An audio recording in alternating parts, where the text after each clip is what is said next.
যদি সবাই ফিরে যায়, ওরে ওরে ও ভাগা সবাই ফিরে যায়, যদি গহন পথে যাওয়ার কালে কেউ ফিরে না যায়, তবে পথের কাটা তুই রক্ত মাখা চরণ তলে একলা দলরে, তুই রক্ত মাখা চরণ তলে একলা দলরে, যদি তোর ডাক শুনে কেউ না আসে, তবে একলা চলো রে।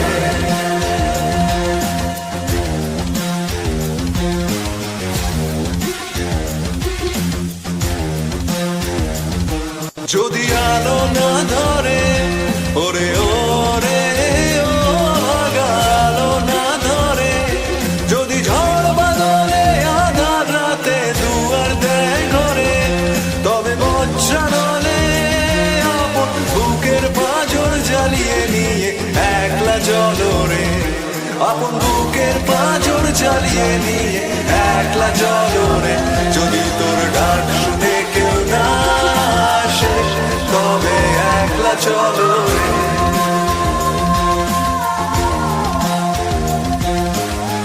একলা চলো, একলা চলো, একলা চলো, একলা চলো রে।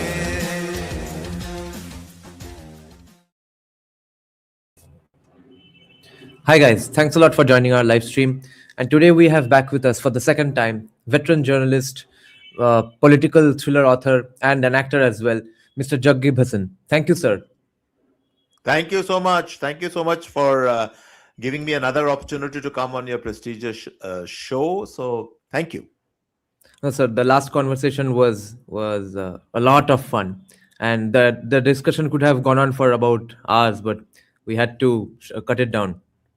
So today we are going to get into something we did plan to get into in the first live stream, but we couldn't because of a shortage of time. We will discuss the evolution of the different kinds of messagings and ideologies to be found in Bollywood. Not total in Indian cinema, but at least Bollywood mainly. So, Right. how was your childhood? What kind of messages do you remember from your childhood day movies? Okay. See, Bollywood has always been an intrinsic part of growing up. I mean, I'll give you a very interesting example. When I was a kid and Sholay was released, I still remember, and there was a lot of excitement about Sholay. And I remember our house help. I still remember his name, Ramdas. And somehow he managed to get a ticket. He had probably stood in a line or something. And I remember, and I was trying to bribe him, cajole him. He said, "Ramdas, tum baad mein dekh lena. I want to see this film first. I've heard so much about it." He said, "Nahi, sir, mere ko jana hai. I've heard so much about the film." So that the point which I am really making is that the love for Bollywood, the influence it has on our lives, not only as a cultural phenomenon, but also I think as a political, social, economic tool also. And I'm going to talk about all that Right. with you. Yeah. Has been enormous. It has been enormous. Mm. So yeah, I think it's something which is a part and parcel of our lives. It actually defines being Indian, if you really ask, to some extent. Yeah. Yeah. So, what were the messages? What did you get a vibe from overall? If you remember your childhood day movies, what were the main teachings of those movies?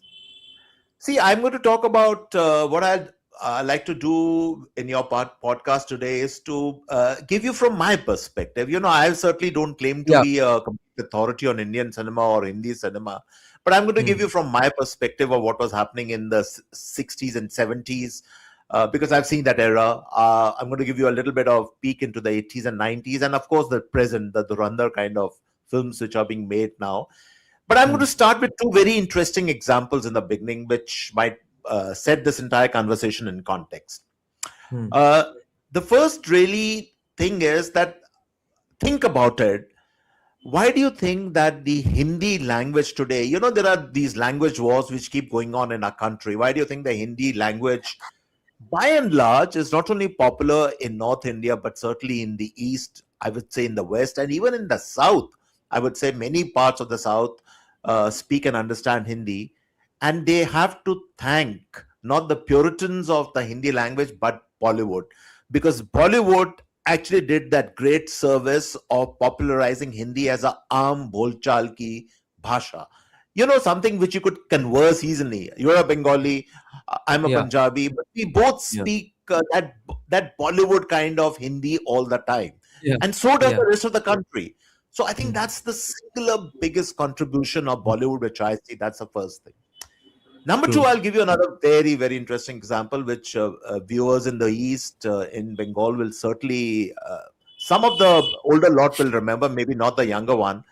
There was this very famous comment or a bit of a tussle which happened between Nargis, or the wife of Sunil Dutt, and Satyajit Ray. Yeah. And where Nargis said that Mr. Ray makes films which have no relation to, she said that they are not relevant for India. She makes films for himself. It was a very sharp, cutting remark, and I think Mr. Ray felt I think he was very fond of Nargis, and Nargis was also a great actress. He, of course, did not agree with that thing, but if you think about it, those two remarks of both Mr. Ray and Nargis, actually, for me, in one sense, both of them were correct. Bollywood, because films have to work at a very, very basic level, at a very, very plebeian level, where people have to Yeah. understand some bhasha. Like even Yeah. for instance, in Bengal, if you remember, Hmm. there are everybody thinks that Bengali films are art house films, which is not the case. Most of the films are masala films, Yeah. and I've seen a few of them. So it has to operate at that way. But Mr. Ray was also correct. You need art house cinema also to cater Yeah. to the better influences or the better instincts Right. of both men and women. So both Yeah. were correct. So I think these two things we need to keep in mind before we even discuss Bollywood and Hindi cinema. Right. What were your favorite movies in your 16s to 18s, 19s? Okay, yeah, sure. I'm going to start with that. See, let's try and trace the trajectory, and very quickly. I'm not going to spend too Yeah. much time on these things, but for a lot of your younger viewers, they might also get a sense of what was happening. Yeah. You have to understand what really was happening in the 50s and 60s was something very, very interesting, because we had just come out of being an independent country. And so there was still a little bit of idealism which was left, and there were people were going back into mythology. A lot of mythological films were made. People were, looking for in divinity, in gods and stories of all that, in mythology. Then came the era of these socially relevant films. See, the 60s was all about, because a political philosophy was being practiced in New Delhi by Nehru, which was obviously socialism. So socialism permeated the kind of films which are being made. And then you have the Raj Kapoor kind of films, Avara, Shri 420 and all that. These are all the underdog kind of films. But there were two realities which are happening in India at that time, which influenced our films also. Despite the idealism, despite the fact that we had won our freedom struggle, we were looking forward to what was happening, going to happen in our lives. But there was also a sense of that we were not doing too well in the country, socioeconomically. There were famines, there were poverty was endemic.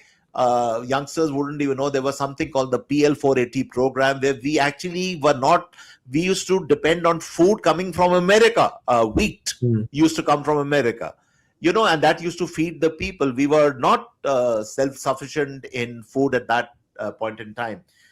And that really meant it actually reflected, to my mind, in the kind of heroes and the kind of films which were made at that time. And there was this concept of the Bechara hero or the loser hero, the somebody who always loses in the end, whether he loses to society, whether he loses the love of his life, and exemplified none better than the classic film Devdas.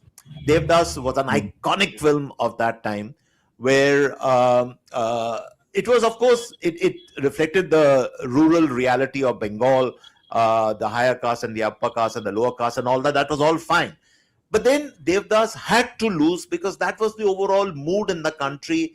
Then, of course, the Chinese aggression, all these things were happening at that time. That there was always, the hero would always not win, he would lose.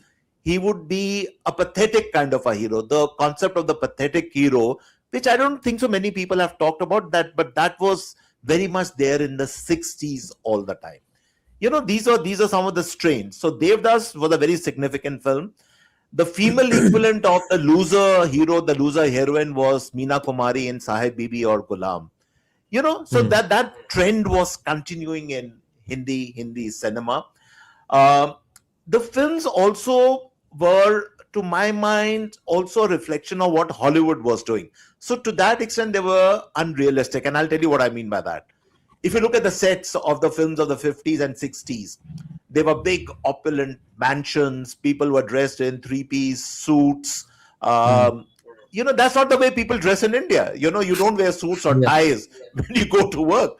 But film after film after film showed that, because that was straight out of, what Gregory Peck was wearing, let's say in Hollywood, or what Humphrey Bogart was wearing, and people were smoking in the way the Hollywood actors used to smoke.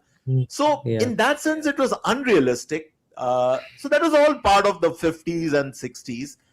But I'll tell you, for me, the outstanding thing about the 50s and 60s were these set of actors, and we never had actors like that ever again. Obviously, actors like Raj Kapoor, Dilip Kumar, Devanand, even the character actors. I have to mention two character actors which were absolutely brilliant. One was Balraj Sahni, and the other was somebody called Motilal. If you do your research, then you'll find out these are great actors. Remember something very interesting about these actors? They were all stylized actors. They were not method actors like we have today. Okay, people who like a Nasiruddin Shah, for instance, or Om Puri when he was alive. They could depict a role, and you would not.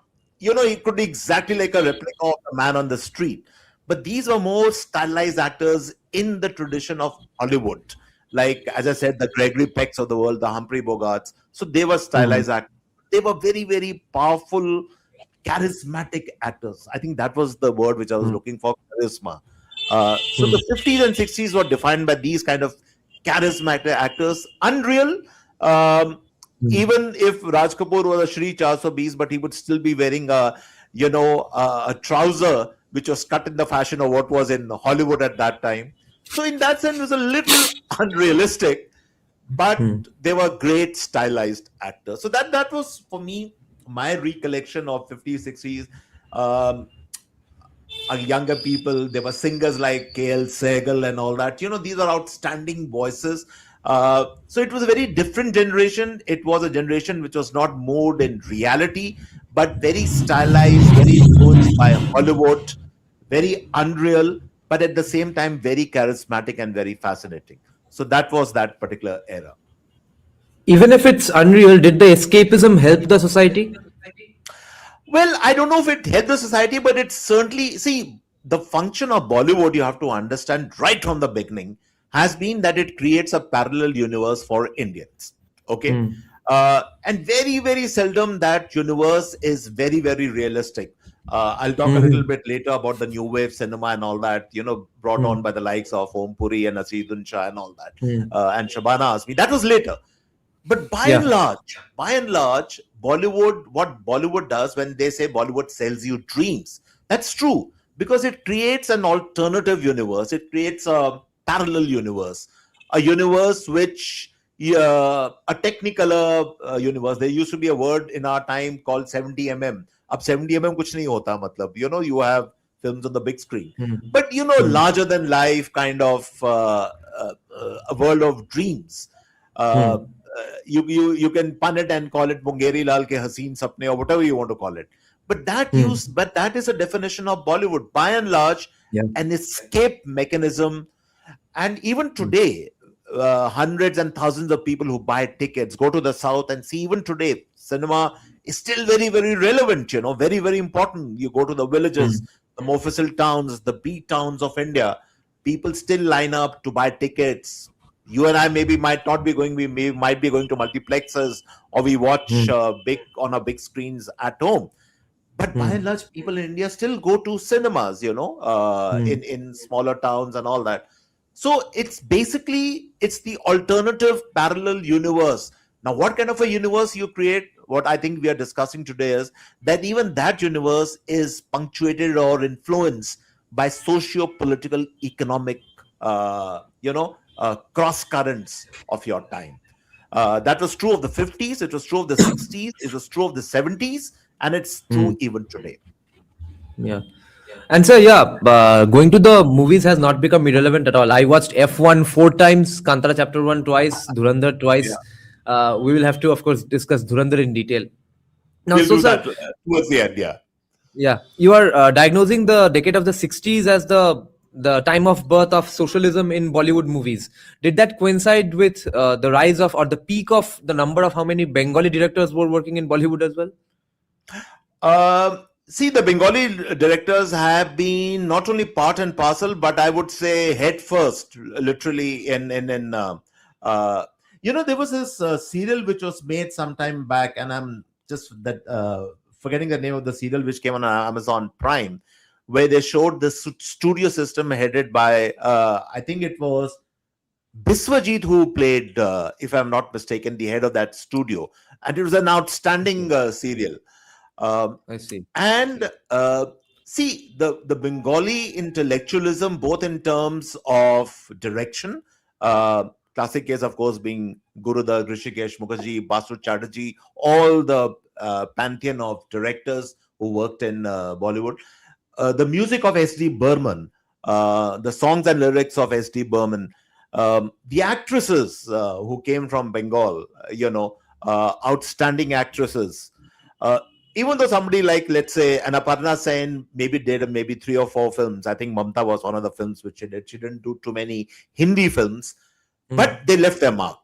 So, if you ask me, what role did Bengali culturalism do in Hindi cinema? Enormous role. It can't be underestimated at all. Right. Were all of them socialist directors? Or was there a lot of socialism in their movies? See, top of the ladder really has to be, of course, Raj Kapoor himself, because Raj Kapoor, there's this entire connection. See, I believe that the family probably had links with the Congress party at that time. Then there's a lot of going and back forth with the then Soviet Union. Raj Kapoor with Nargis had toured. They had gone to Moscow. The number of film festivals. That entire era, that entire generation. The Russians also used to love Raj Kapoor. They couldn't imagine that there could be a blue-eyed person in India. It was beyond their imagination, and Raj Kapoor was all that, plus a very good actor at the same time. So, and then the socialistic underpinnings. The socialistic underpinnings were always there. But I'll tell you something, Ninjan, if you ask me, there was something which obviously was not very good during the 50s and 60s, which gave rise to a problem which continues, I think, even till today. Let me talk a little bit about that. That was the caricature and the categorization of communities, which was started by Bollywood. And I'll explain what I mean by that. Yeah. See, as I said, I explained to you in the beginning that we were facing a lot of external and internal problems. There was the aggression from China, and then there were problems of poverty, endemic poverty back home. The socialistic policies were not working. So governments, filmmakers, everybody was looking for scapegoats. Now, what do you think Bollywood did? I don't know if it was on the prodding of political masters or not. I wouldn't go to that extent, but Bollywood started categorizing communities. So the Thakur became this guy who always used to have a mustache. He would always be riding a horse. And kidnap women. He would have this scary look on his face, and he would be chasing a girl trying to rape her. Till a point came where we did not even understand Thakurs were a community of proud people. Honest, good people like everyone rest of us, but the Bollywood had categorized the Thakur into that. The Brahmin emerged as always, the guy who was like plotting always at the back. there was a very classic film which was made called Upkar by Manoj Kumar, and you have to see that film. You know where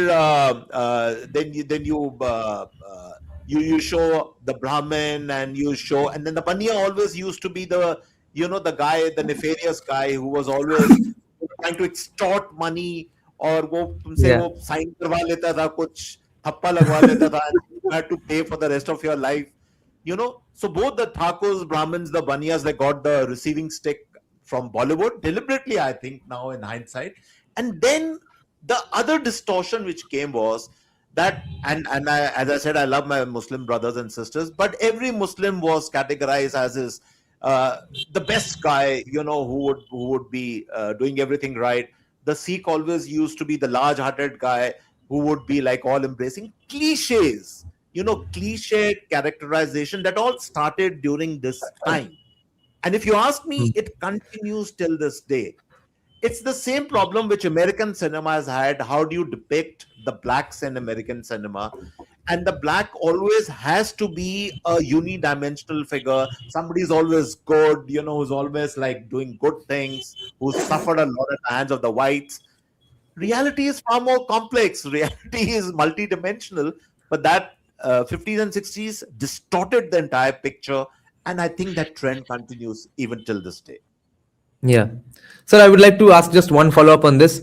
Were the Bengali directors specifically extra socialist, or were they just like any other director during the I think era? there were two strains which were going on. I think at that time, the beginnings of the Naxalbari movement had started.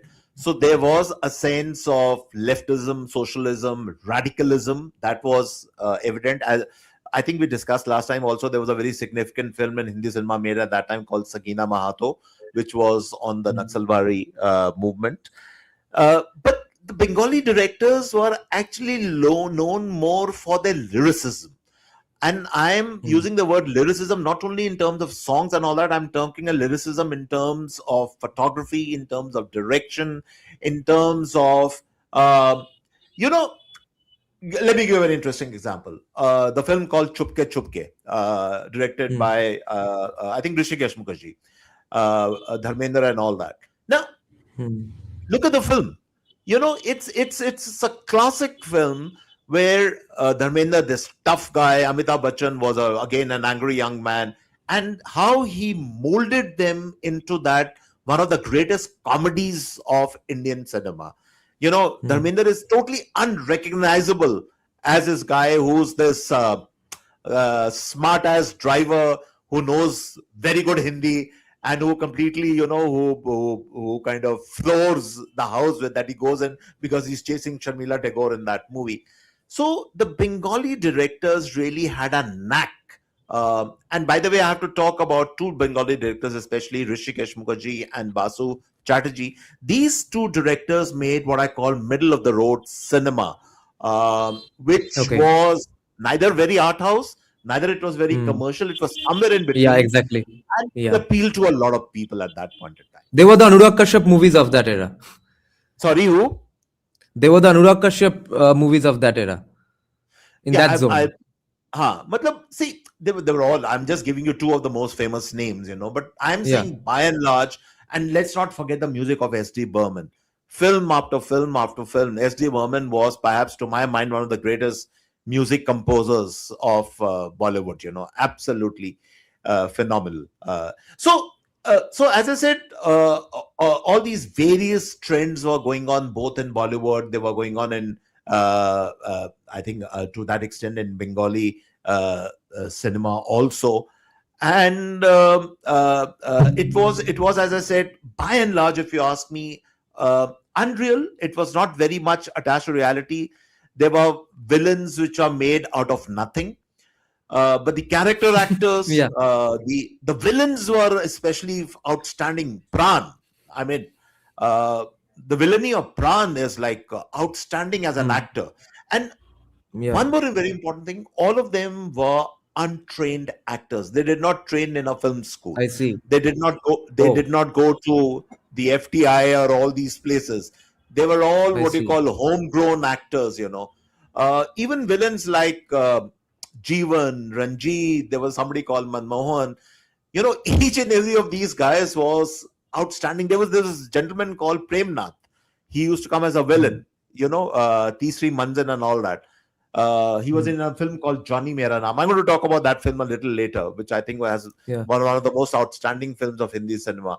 So these actors were outstanding. They had the screen presence, their dialogue delivery, their diction was completely fascinating, much more than any method actor or anybody else can be. Yeah. Sir, we will digress for just one question to something else, and then we will come back to the chronological discussion of the evolution. So I need to know, what do you think as a non-Bengali person about then Sholil Choudhury taking over the industry, and then again now Pritam pretty much is again the king of Bollywood even now, when Bengalis have pretty much seceded float to every other ethnicity. Pritam still rules Bollywood, and as is Sholil Choudhury. See, I wouldn't pretend to know too much about the work of Pritam, although I know a little bit about him. But I'll tell you what the Bengalis did was something very, very interesting. When they came and they were working in the Hindi cinema, or they were working in Bombay, at that time it was called Bombay, not Mumbai. See, what they did was they obviously carried their culturalism from Bengal, but they transcended beyond that into something very, very Indian and lyrical. That, I think, is the singular contribution of all the Bengali creators. As I said, be they actors, be they directors, be they songwriters or whatever. Some of the most hummable songs. I think a film like Amar Prem, for instance, Rajesh Khanna. Classic. Every song is something which you hum even today. The film was whatever it was. It was okay. It was no great shakes as a film. But every song. So what I'm saying is that the vision that that the Bengali creators has was a pan-India vision, For instance, and I'll give you another example. If you look at the directors from the South, or you see the work from the South, they've always been a little different, a little apart from maybe what's happening in the North or the East. Whether you are talking of the Sridevi era or the Jayaprada era, or you come to the modern era of the Nagarjunas and all these other people, and now, of course, the big blockbuster films and all that which are made, Rajnikant and all that. But they've always been a little different from North, East. But the contribution, I think, of the Bengalis really was that you could not distinguish between North, East and Western India. It was all kind of one. That, I think, was a singular contribution which they did. I see. Sir, what were your favorite movies in your mid-20s to early 30s? Okay, then I'll come to the 70s era now. We will discuss the 60s, and I'll come to the 70s era. So the 70s era, I have to say, was something very, very interesting. Suddenly, what happened in the 70s? See, again, socio-political, economic reasons why that happened. In the 60s, you had all the sets were, as I said, drawing rooms, very opulent, big mansions. There used to be this hill station house. So many films were made in that. There used to be these. They're humorously called these bungalows at Juhu. Some of them are on the beach. So many films were shot there. Film after film after film. And suddenly what happened in the 70s was all that was discarded, and most of the films started being made in slums. It was like the slums had suddenly become the anti-hero had come into being, of course, exemplified by Amitabh Bachchan in Diwar. That film actually completely changed the narrative completely. Give it to Javed, Salim Javed and all that, and Amitabh Bachchan. They broke the wheel and created a new narrative, which they did brilliantly. Suddenly realistic cinema, but a slummy kind of a cinema, because that was the new India. Because suddenly what was happening in the 70s was that you no longer had the politics of, people wanted a little more realism. People were getting angry because delivery was not happening on socio-political and economic parameters. And some of that anger started getting reflected in the cinema of the 70s. And that is why you had, Amitabh Bachchan wearing his shirt, tucked in with his pants and his shirt rolled up, and he says कि मतलब मैंने अब दरवाजा बंद कर दिया और मैं तुम सबको चाबी मेरे हाथ में देखता हूँ कौन बाहर जाता है. You know that famous scene from Diwar. And then you had all these heroes playing either smugglers or thieves. There were a lot of these heist films which are made at that time. You know, there was a very interesting film at that time called Jugnu. Dharmendra starred in that film. And it was all about this guy who robs. Robin Hood kind of a concept. You rob from the rich and you pay to the poor, because the disparity between the rich and the poor had grown enormously, and it was actually being talked about, being noticed, and people were very, very, angry. The people were not very happy at that time with the entire socio-economic progress that was being. So it started in a strange way, started being reflected in the films of that time.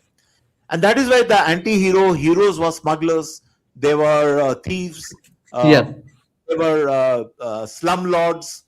That was a new hero actually.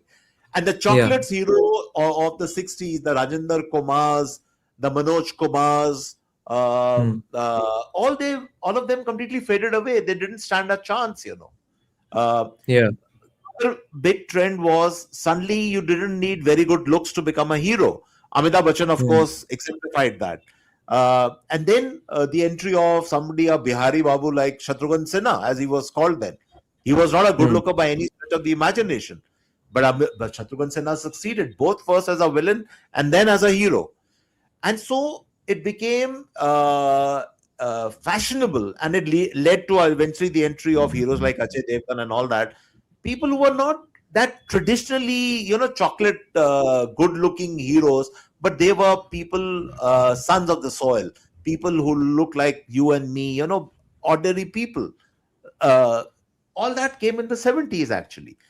So the 70s, in that sense, I think was a very fascinating, a very interesting era.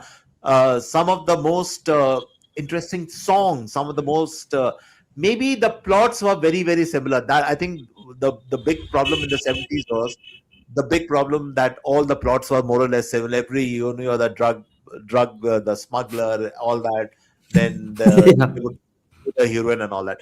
But I want to mention here 3 films which I thought were the outstanding film of the 70s cinema. And if you permit me, I'm going to talk a little bit about 3 films. Yes, sir, please. First film, top of my list, which I think is perhaps one of the greatest films of Hindi cinema, is this film called Johnny Mera Naam. Johnny Mera Naam was directed by Vijay Anand. It had, of course, his brother Devanand in the main role. Hema Malini was there. It was some kind of a spy film, but it was an outstanding film, both in terms of direction, in terms of novelty of characterization, in terms of this lost and found theme, which became a very central theme of Hindi cinema. I think it also spilled over in Bengali cinema also. So many films are made there also. And the villain, Premnath, was a villain in that. Outstanding. Iftikhar was a police inspector. The film, the dialogues, the way the entire screenplay had been written, absolutely brilliant. So that's the first one which I want to talk about. The other film, of course, as I mentioned earlier, was Diwar. Diwar again was a pathbreaker. Probably the best ever screenplay written in Hindi cinema so far. I personally believe Diwar, even today, the screenplay is outstanding. And then there was another very entertaining film. It came from the south, from their Vijay Vahini studios, Gemini, one of the studios, and it was a film called Farz, which had Jitendra in the main role. That again was a bit of a spy thriller, whatever, but again a very entertaining film. So the 70s, by and large, poorly made films in terms of plot, in terms of story, but in terms of characterization, in terms of larger than life heroes, the likes of Shashi Kapoor and all these other heroes, they were outstanding. So the 70s was, I think, a very, very fascinating era. So people who were in their late teens when the country got independence, how did they react when that poverty became so sharp, and were any of them disillusioned with independence itself? Were there any discourse or narratives of that sort, or even from their parents' generations? See, immediately after independence, you have to understand there was still this sense of hope in a lot of people, because see, Yeah. you had acquired your independence from the British. Okay, the problems were staring you in the face. The poverty was all there. All the communal issues in the country, they were all there. They had not gone away just because we had become independent, in a day. Pakistan might have been created, but the fact is there were a lot of communal issues which are going on within the country. All that was there. But by and large, people still felt a little hopeful that, since we could achieve this great feat, that we had uh, we had defeated the greatest empire in world history, that is the British, and we had evicted them, they had left the country. So maybe we could do things on our own, we could succeed. And then the earlier vision of Nehru in terms of science and technology, in terms of what you call the scientific temples and all that. So that gave maybe hope to people that India would be on a good run. But then, the disillusionment with the political class at that time started setting in very, very quickly on two parameters, because people realized the socialistic policies were leading people to nowhere. Poverty was not going anywhere. And number two, the other big thing which happened, which also created an impact on Indian cinema, was people realized that they had fought against the British and all that, but corruption was an endemic issue in India post-independence. And the same people, many of them who probably might have taken part in the freedom struggle, but when their sons and daughters were now entering the picture, and many of them were corrupt, so corruption became a huge issue, which also, by the way, used to figure largely in the Hindi cinema of that time. Films like, as I said, films like Upkar and all that, corruption is also a big theme there. So what I'm saying is, it was a time both of hope but also of disillusion, where you realize that the problems are not going away. And then, as I said, all this converted in the 70s to real anger, where people said, yeah, Tika, this is our life. We can't escape it. There's nothing much we can do. And so the film started reflecting that kind of slummy kind of life, which people accepted. Yeah, this is it. No way out. There's nothing much that can be done. Okay, so there weren't any murmurs of narratives like, oh, we should not have taken independence, nothing of that sort. No, not really. Not really. I mean, so everybody is still, there was some unanimous decision, conclusion that independence was still a good thing. Independence was a good thing, because please remember, the other thing was, people also figured out very smartly that the British, how did the British rule? They ruled not by empowering the common people, but by creating an elite class. Again, there was this elite class of bureaucrats, contractors, people who used to get all the small group of industrialists. I mean, they used to rule the roost under the British, and there were people who profited under the British. But by and large, poverty was endemic under the British rule. So in that sense, we were much, much better off after independence. I see. So in your mid-30s, when you must have had a family now, did your film watching tastes shift drastically, or did they remain pretty much the same? See, as I said, somebody like me, because it's my background also, because I act on stage. And I have also did a bit of a stint in Bollywood, in the sense we were in 10 years in Bombay. And at that time I did a few serials and nothing special really, one or two small films. So in that sense, yeah. But more than that, I have always been fond of watching movies and everything. But the watching continued. And now I'm going to talk a little bit of the 80s. What the big change which was happening in the 80s. See, in the 80s was, to my mind, the worst phase of Indian cinema. Worst phase. And I'll tell you the simple reason for that. This entire Bhaigiri culture completely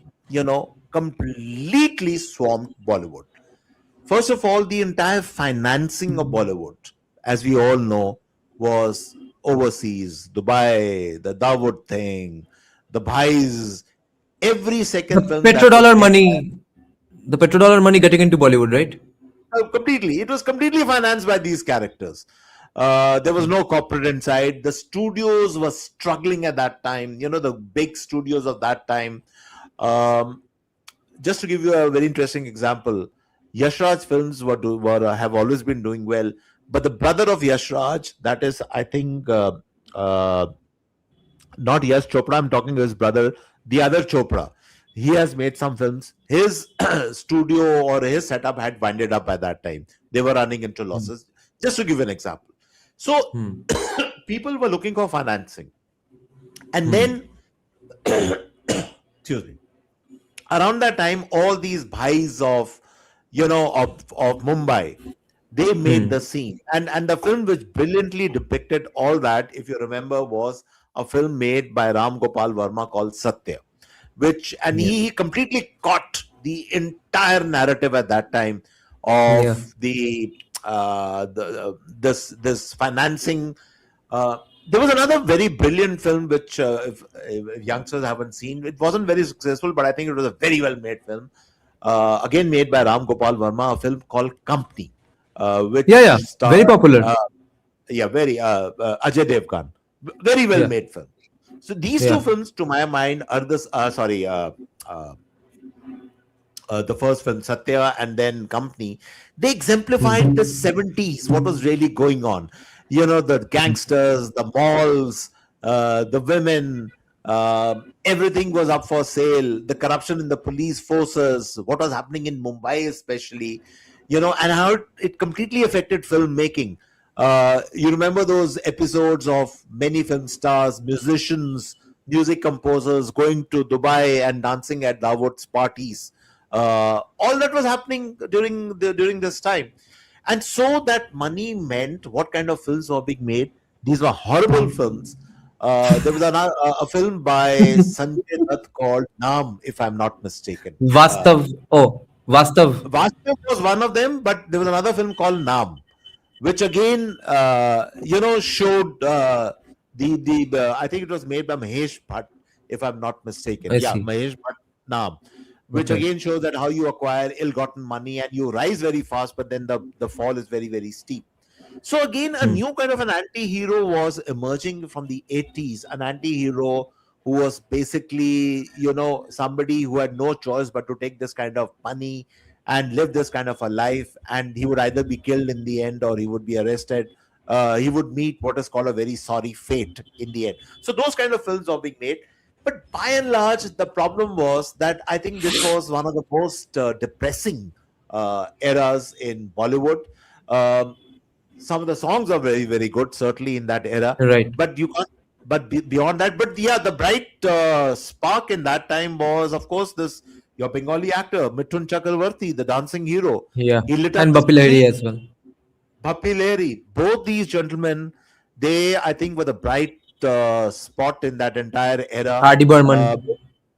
R.D. Burman, of course. R.D. Burman, well, R.D. Burman was even before, so R.D. Burman Yeah. continued. So Yeah. there were, of course, these bright, episodes in between. But by and large, the 80s was a very, very depressing era. Very depressing era. Bad films, bad money was funding these films, and then this entire Bhaigiri culture started. Yeah. Just to give you a funny example, everybody then started talking to Sirji as a haath rakh ke yahan par Sirji. Everybody would be bhai aa gaye, as a bhai was like the ultimate person who you had to bow to and all that. This entire culture came in of literally just falling on your knees. Then it also led, I think this Bhaigiri culture also then led to these films that started coming from the south, which were very sex-exploitative films.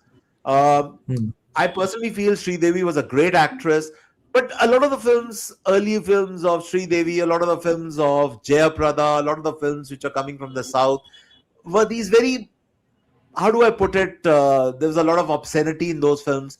There were these dialogues of Kader Khan, double meaning dialogues. So, as I said, by and large, the films which were made were quite pathetic. Right. You can't really put your finger and say, oh, these were outstanding films at that time. As I said, gangsters, malls, a lot of the heroines revealing a lot of cleavage at that time. All these things were Yeah. happening in the 80s, you know. Yeah. That was the era. Forgettable era, not a very great era. I don't think so. Anything really, really great was coming out of that time. Yeah. And that Hindi cinema, if you ask me, touched rock bottom during that time. Right. Sir, you mentioned something fascinating that Bengalis were making practically pan-India movies sitting in Bollywood. They just use Bollywood as their vehicle to make pan-India movies in the likes of today's Bahubali, Kantara, etc. So, CPIM banned English education in government schools in 1983. And Okay. since then, there was a further drastic hit on Indian industry coming in into West Bengal. So wealth was beginning to leave West Bengal completely, and so these directors and composers had to leave Kolkata and go work in Bollywood.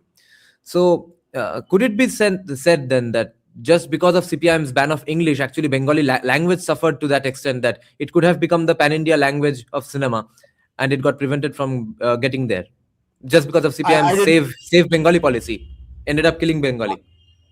Yeah, no, I didn't know about this fact. Now you just told me because you were obviously would know much better about Bengali cinema and what was happening and what the CPIM did at that time. I'm very surprised at this because most of the CPIM top leaders, starting with Jyoti Bas and all that, were very erudite, well-read people. They were Yeah, great conversationalists. They were very articulate people. yeah, Even if you remember Sitaram Yechuri and all that, these were people who were extremely articulate and very, yeah, very, presentable people. So I'm very surprised what you just told me, but yeah, must have been true. But I'll tell you something very, very interesting which I spot out. I wouldn't know the details about what happened and how it affected Bengali cinema, but just think about it. When Tamil cinema makes a film today, or when Telugu cinema makes a film, they make a film which matches uh, in terms of earnings, both within the country and overseas markets, something which the entire Bollywood cannot even match. Think about it. hmm, And this is only, something which is probably has been made in Andhra Pradesh or Telangana, or probably which has been made, let's say, in Chennai or in Tamil Nadu. How hmm, do they do it?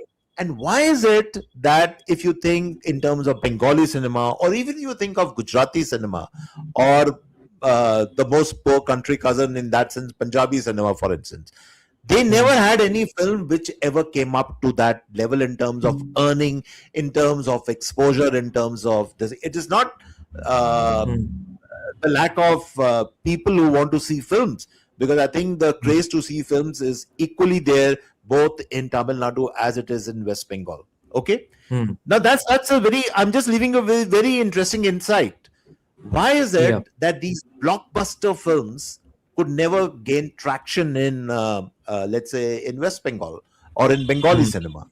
And the hmm. Bengali directors or the Bengali actors, if I remember, somebody like Rituparna Sen Gupta, for instance, Yeah. she has done a number of Bengali films, but I think she Hmm, always wanted to, if I'm not mistaken, she always wanted to carve a place for herself in the Hindi film industry. Okay, hmm, uh, and that's true for a lot of other Bengali actors also.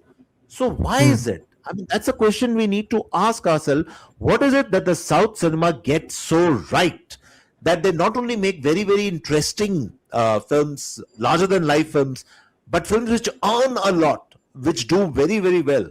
They have actually been doing better even than Bollywood films, if you ask me, Hindi cinema. hmm. How do they do it? Yeah. Whereas other regional places can't do better. I mean, I wish I had an answer to this. I don't have an answer, but I think I can pose this problem, and we need to understand this problem. Yeah. As for West Bengal, of course, the wealth leaving the state was one reason done by communists. But other than that, because of the ban on English education, since the access to the English language was cut off completely to anybody who could not access the topmost elitist institutions just in Kolkata alone, everybody else's access to the entire world was cut off forever. And Hmm. so social But upward then, mobility got stuck to just three castes in Kolkata. And so but then, therefore the how competition would the that impact on the indigenous Bengali movies? I mean, I can understand you cut off the access to the English language if they have done that. the But why competition would for it? them to get better at their job got cut away because it Okay, got became a maybe, very very exclusive small group, and so maybe. they did See, not have to progress. if I can lay my finger on on the problem and maybe give a solution, let me say this. Hmm. I think the difference between regional cinema and when I'm talking of regional cinema, I'm talking of maybe, for instance, as I said, Gujarati, Bengali, even Bhojpuri cinema, if you ask me, Yeah. and South cinema is this: that there is a certain degree of clarity, there's a certain degree of aggression, there's a certain Hmm. degree of experimenting with filmmaking, uh, path breaking experimentation, if you ask me, in the South, which has never been evident in the other regional cinemas. I'm not talking of Hmm. India cinema, I'm talking of the Hmm. other regional cinema. Yeah. Regional cinema has always acted as, in the north and the east, has always acted as the poor country cousins of Hindi cinema. Yeah. That's the big problem. Whereas South has always independently carved a place which is completely uniquely their own. In fact, the Yeah. opposite, it's true that Hindi cinema sometimes, apes South cinema. So I Yeah. think that's These a big days. difference. Yeah. Yeah. Sir, how much is the influence of simply Punjabi culture on Bollywood today? Look, it's exaggerated if you ask me. Hmm. What happens is that some of the film families of Mumbai are Yeah. old style Punjabi families. That is true. Uh, Okay. Obviously, we all know about them. The Kapoors, for instance. Yeah.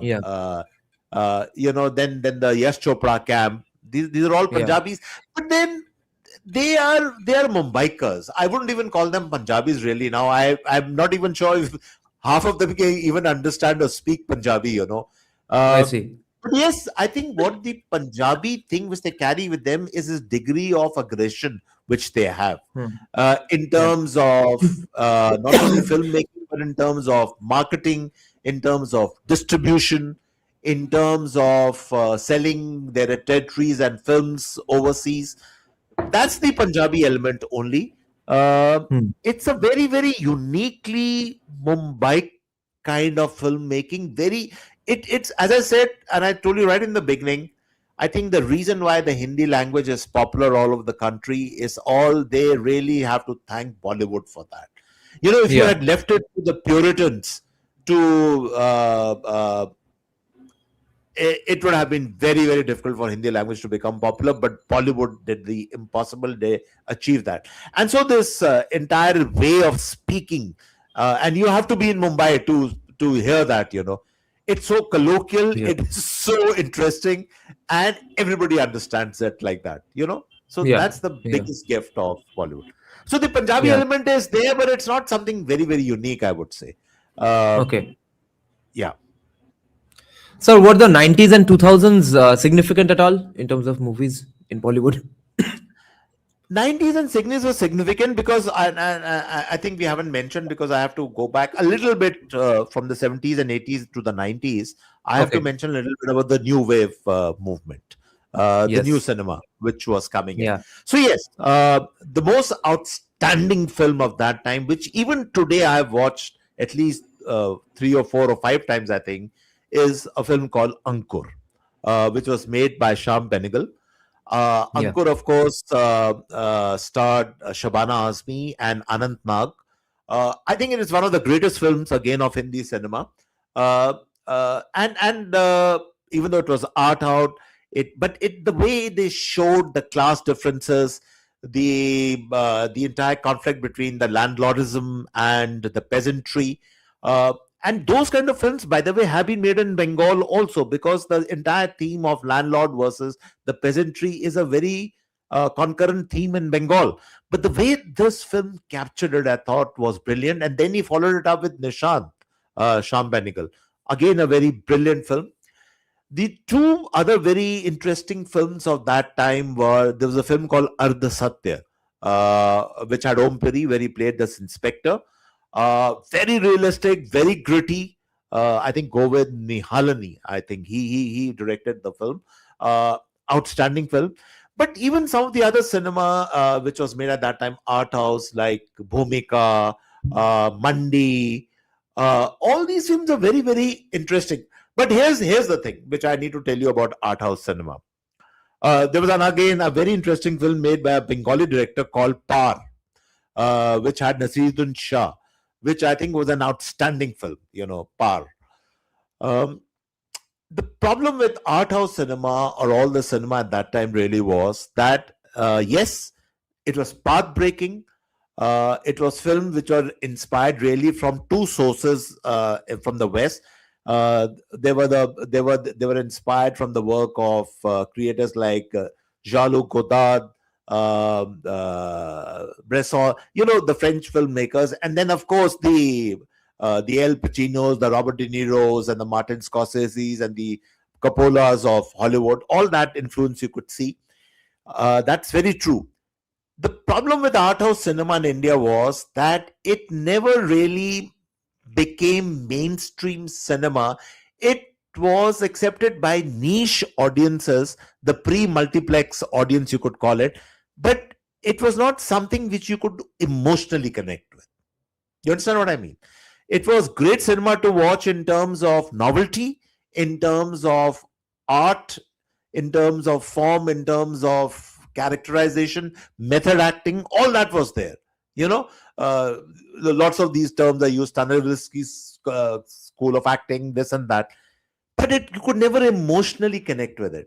The way you could emotionally connect with the Bollywood heroes, for instance, or with the Bollywood character actors, or the Bollywood, that you could never connect with Nasiruddin Shah emotionally in that sense.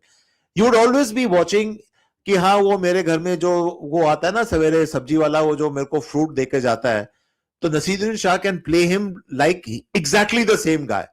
But can I emotionally connect with Nasiruddin Shah? I won't be able to connect. I'm being honest with you. And that's true for a lot of that art house cinema of that time. People could not emotionally connect. So in that sense, it has survived, but it has also died in a certain way. And that is why you find today all the same graduates. These are all graduates who came from NSD, National School of Drama, and from the Film and Television Institute. The same people who today come from NSD and FTI, they don't even waste their time with art house cinema.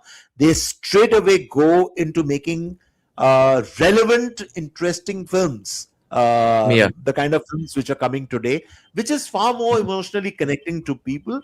And that is why, you when you see a Rajkumar, for instance, Ayushmann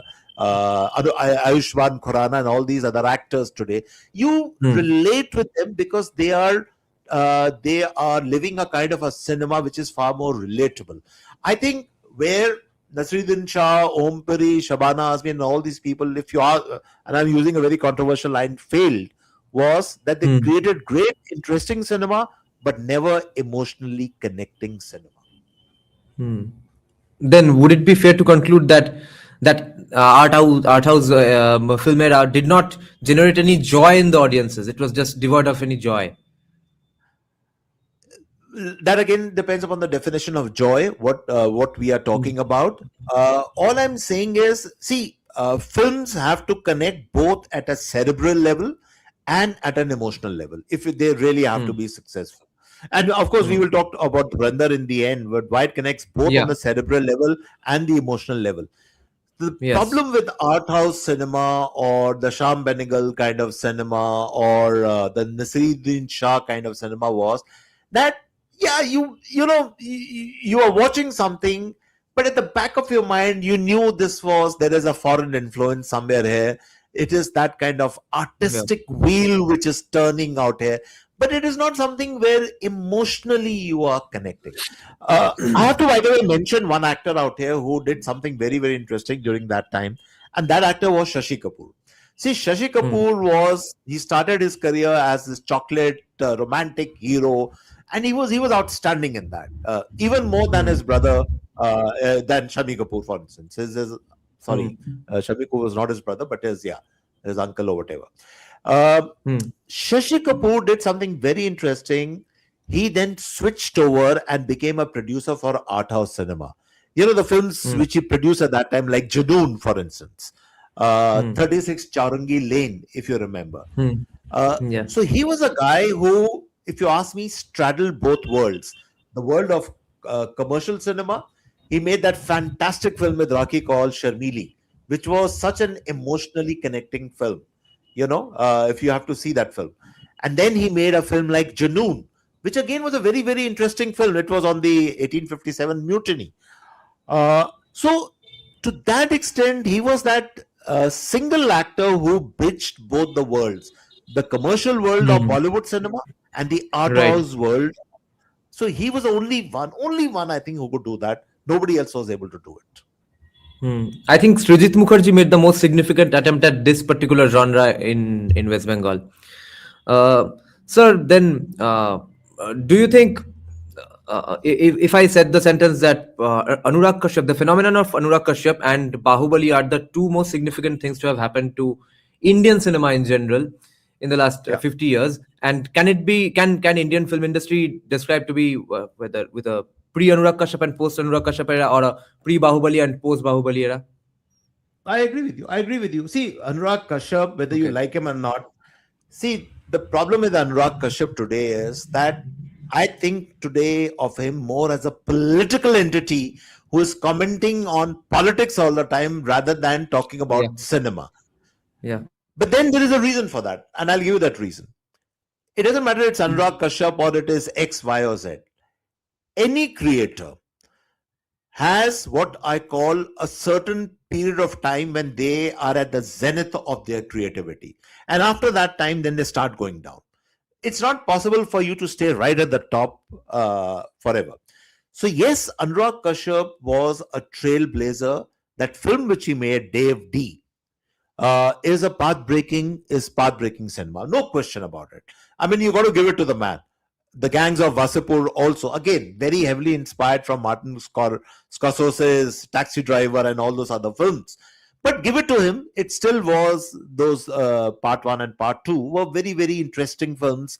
Uh, they showed you real India to that extent, gritty India, uh, the problem of terrorism, the problem of people living on the margins. That came out very, very well in Anurag Kashyap's cinema. Now, the problem with Anurag Kashyap over the years has become is that his cinema has actually declined, and now he has become a champion of the woke, of the liberal class, and everything. So he keeps talking about that all the time, and that's a big problem. That's a big problem. I think not only with Anurag Kashyap, that's a big problem with Javed Akhtar. That's a big problem with Nasiruddin Shah. All these people, I don't want to listen to them about politics. Here, it's as simple as this.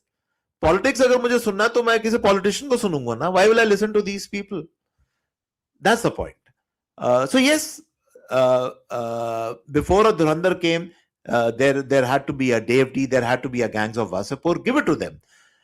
Even give it to Ram Gopal Verma also for the film which he made, Satya. Even Of he's course, been of a course. pioneer in that thing. There would be no Anurag Before Kashyap if there was no uh, Ram Gopal Verma.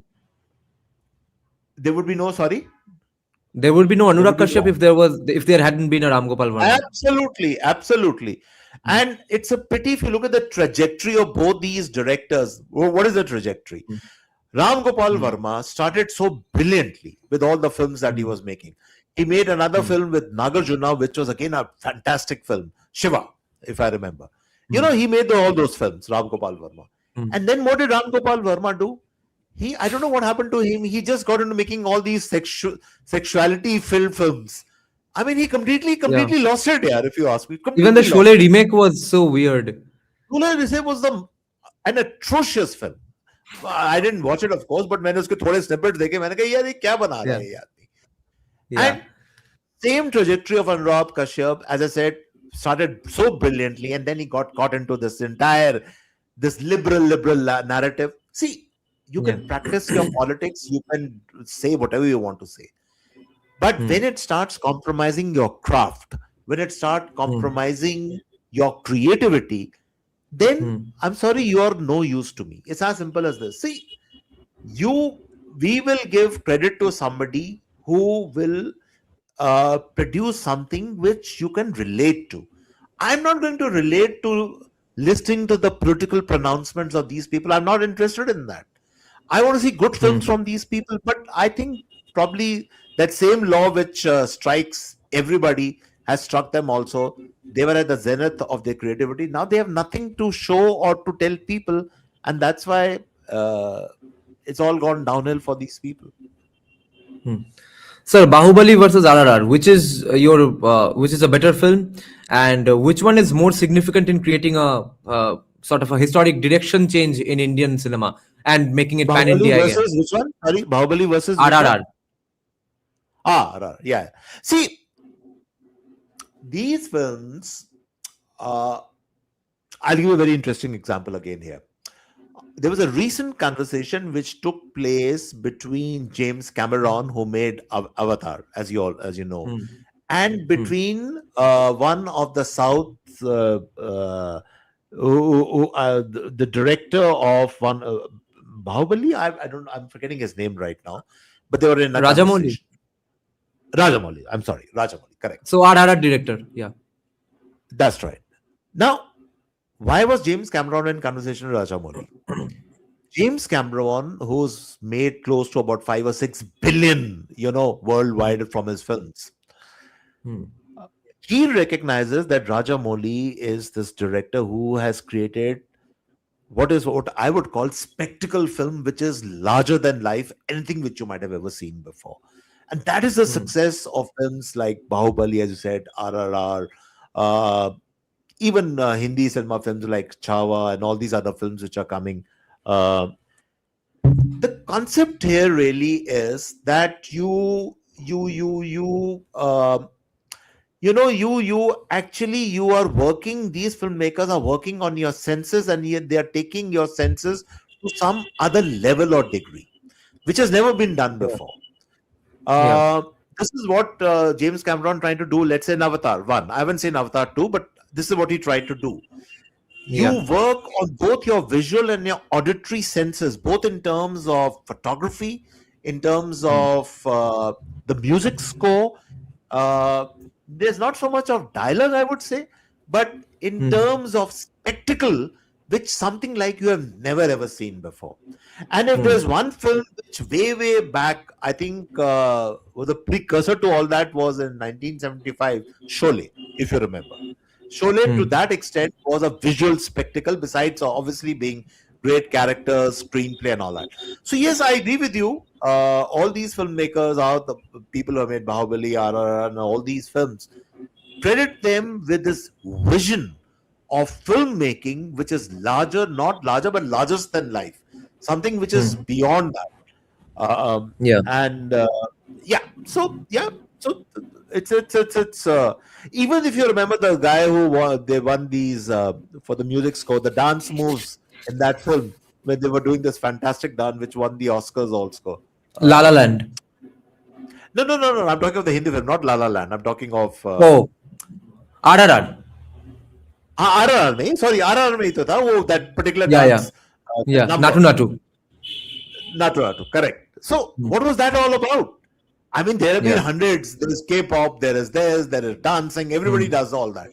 But then why did Natu suddenly catch the imagination of not only India but the whole world? Actually, think about it. Yeah. It's the way. It's the way they depicted it. It's the way they choreographed the entire thing.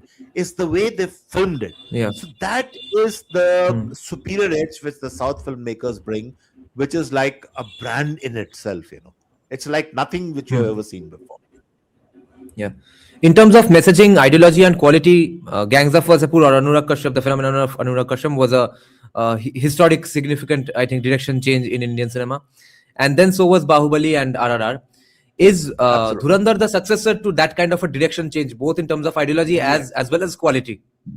Yeah, let's now finally talk of Dhurandhar towards the end. Absolutely. See, I'll give you today my take on Dhurandhar, which is a very interesting take. I don't think anyone has given this take before. Dhurandhar, I'll talk of the film later. It's obviously a brilliant film. Why it has been so emotionally connecting with the Indian masses, and I'll give you the real reason. What had happened in Operation Sindhu was that we won that war, that short war with Pakistan, but unfortunately we lost the narrative because the Pakistani propaganda, the narrative, was very, very, you know, it overwhelmed us. The whole world believed that Pakistan had scored some victories, military victories, and all that. And people in India were very unhappy because everybody knew that we had actually won the short war. See, what Dhurandhar has actually done is to give it back to the Pakistanis and score a kind of a media victory over Pakistan to that extent. And that is the emotional connecting point of Dhurandhar. That vacuum which was there in terms of narrative, which was felt after Operation Sindoor, where we lost the narrative, though we won the war, that narrative has been won in terms of media, audio, visual, in terms of a film by Dhurandhar. That's my first take on it. The second part of Dhurandhar, why it is significant is because for the first time in Indian cinema, it is addressing reality as it is. You know, imagine a scene where the guy walks into the plane, the hijacked IC plane in Kandahar, and he goes inside, comes out after that negotiation, where he says कि हिंदुस्तानी का सबसे बड़ा दुश्मन हिंदुस्तानी है, पाकिस्तानी नहीं है. Imagine in an Indian film, you are saying this. And then, of course, the film ends on the note that this is Bharat hai.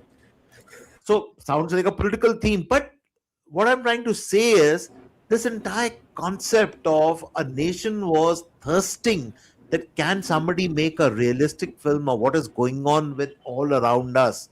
And Dhurandhar did that. The earlier films, all the films of, to some extent, of Shah Rukh Khan and all that, where you show a female ISI agent romancing and in a raw agent. I mean, how the hell would you make a film like that? But they made it.